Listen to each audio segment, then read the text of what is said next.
নমস্কার, সংস্কৃতির ফৌজি ফ্যামিলিতে আপনাদের স্বাগত। সকালে খাওয়ার জলটা ভর্তি করতে এসেছি। কাল রাত্রে দই বসিয়েছিলাম, দেখুন কত সুন্দরভাবে জমেছে। তাই ওকে বলছিলাম খেয়ে দেখো। আসলে আজকে কারি চাল খাবে বলে রেখেছিল, তারই প্রিপারেশন। কারি আপাতত রেডি। বিকেলবেলা চলে এলাম আলমন্ড বাদাম গাছের কাছে। বেশিরভাগ বাদাম সব ওপরের দিকে রয়েছে।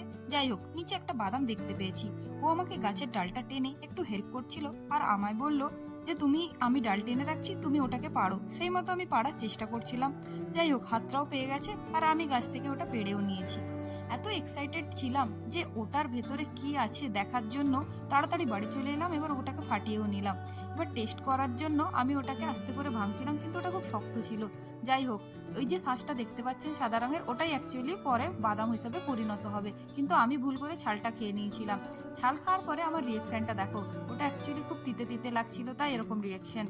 রাত্রে ডিনার কমপ্লিট করে একটু হাঁটতে বেরিয়ে পড়লাম। আমি ততক্ষণ হেঁটে নিই, আর তোমরা চ্যানেলটা সাবস্ক্রাইব করে পাশে থেকো। বাই।